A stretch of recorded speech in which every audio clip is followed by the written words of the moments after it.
shabar kafuli kajatu hordoftoota channel tsiggeen kan jedhamu jalatti argamtan jirra jirtu waan jira buleettiin keessan galata rabbi guyyaa har'aas immoo waan tokko qabadhee dhufeen jira jechuudha wanti ani qabadhee dhufeesi kibsamanii jedhama jechuudha akka biyya Dubai yookiin Emiraat biyyan keessatti argamutti kibsamanii hojjechuuf deemaa jira jechuudha daakuu qopheeffadhee jira asitti kubbayyaa tokko daakuu qopheeffadhee jira kubbayyaa hanga isin barbaachisu jechuudha daakuu baay'ee fayyadamnu maaliifin kibsamanii kuni xiqqoodha jechuudha kan barbaachisu daakuun isaa xiqqaadha maaliifin waan qal'atee hojjetamuuf jechuudha already amma xiqqoo ishee itti dabaladha xiqqoo ishee itti dabala maatiin koos baay'ee miti waan ta'aniif in baay'isu jechuudha yookiin kubbayyaa dhuma tokko itti dabala yeroo afessa rakkoo na wantoota isatti godhamullee isinitti argisiisa jechuudha kasi kun kubbayyaa tokko itti dabalee jira jechuudha kubbayyaa lama tolchaa jira jechuudha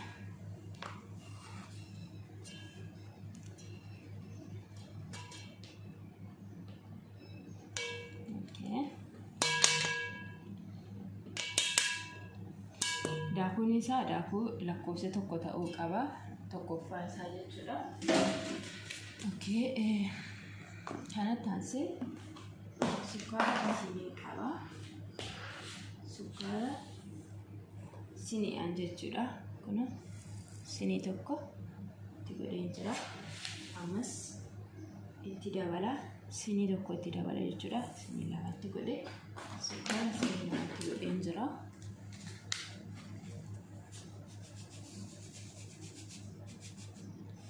so good at kashoshi like kashoshi take it so good okay kanattanse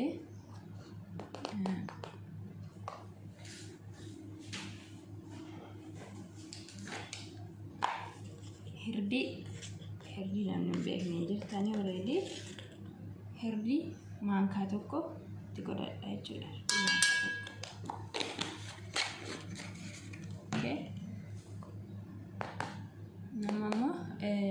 kubbayyaa dhuman yookiin immoo burcuqqoo dhuman daakuu safarii sana bishaan tokko isa naqadha akka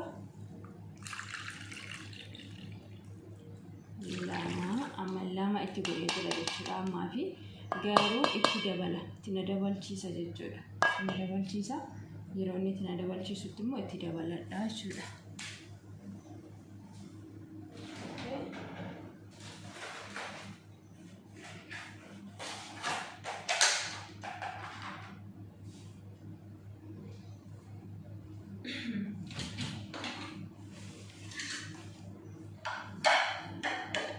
asitti anqaqoo lama qopheessee jira kulaalii lama itti gochuudha jechuudha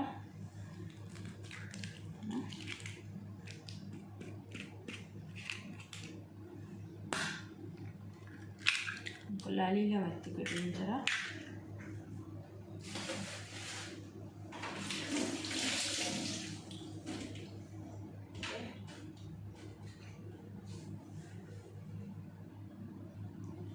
okay asitti maankaa takka baking powder mindino vanilla maankaa takka maankaa xiqqoo tokko jechuudha vanilla kirmeel inqulaalitti goonuuf jechuudha killee waan itti gooneef killeen akka inni intinin isaa urgaan isaa vanilla faana wal fudhate urgaa gaarii godhatuuf vanilla itti goonaa jechuudha amma ni bukeessina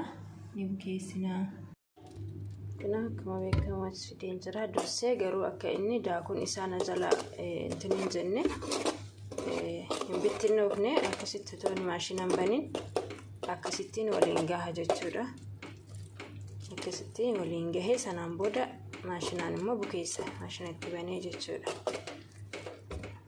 already amma waliin gahee xumuree jira maashinatti bana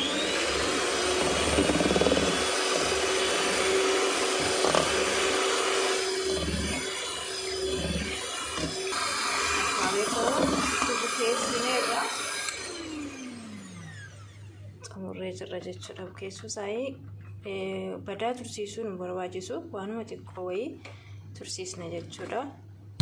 Waanuma xiqqoo wayii daqiiqaa muraasa wayii boqonnaadhuma akka fudhatuuf lixiin amma waliin gahaa turre kuni tursiisna xiqqoo ishee sanaan booda ni tolchinaa jechuudha.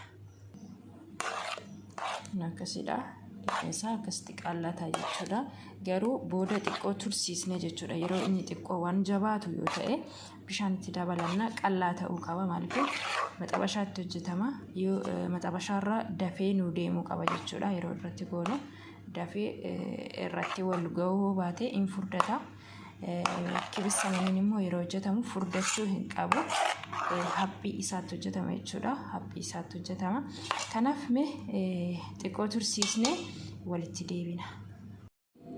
Kun akkuma beekamu daqiiqaa 10 wayii tursiisee maxabashaa qopheeffadheen jira jechuudha. Darra kaawwadheen jira.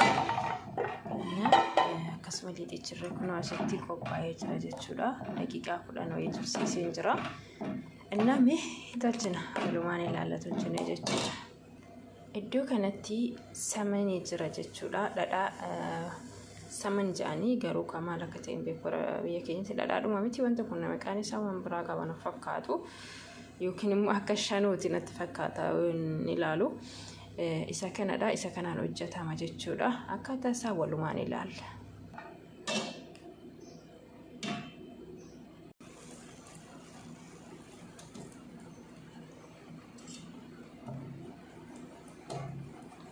Akkasitti samanii isa sana jechuudha yookiin dhadhicha akkasitti gubbaa isaarra antaneedhaan irra diddiimnaa jechuudha. Burushis akkanaa yoo qabaattan yookiin immoo maankadhaanis tochuun hin danda'ama. Akkas daarii isaarra maankadhaanii wanta qabanii garuu burushiidhaan yoo ta'e bareedduudha.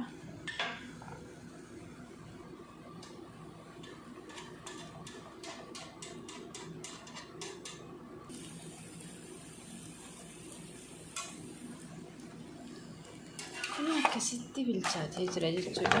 Akkasitti itti gaggaragalchee tolcha jechuudha. Akkasitti bilchaatee toleera irraa baasuuf amma.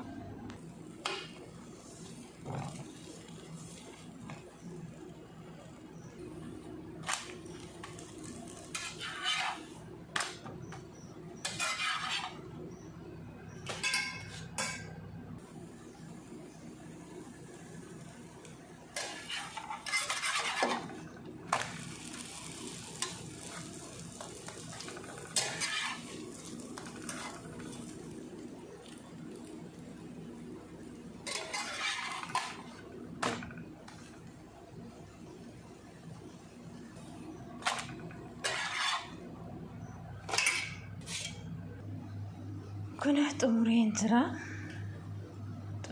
jira jechuudha. Akkasitti bareedaa jechuudha kunoo. Innaa itti fayyadamaadha. Waan yeroo namatti fudhatu miti waan dafanii hojjetanidha. Akkasitti jira uummata qashtii waan afaan turtaniif galatooma like share gochuu hin dagatina. Namoonni haaraan akka carraa gara chaanala kanaa yoo dhuftan subscribe gochuudhaan maatii keenya ta'anii isiniin jedha. Akkasuma mallattoo araarmii sana tokko hin dagatinaadha. Akka yeroo hunda viidiyoo nuti hojjennu isin bira gahuu fi waan kana hunda gootaniif galatooma. Horaa bulaa deebanaa. Bye bye.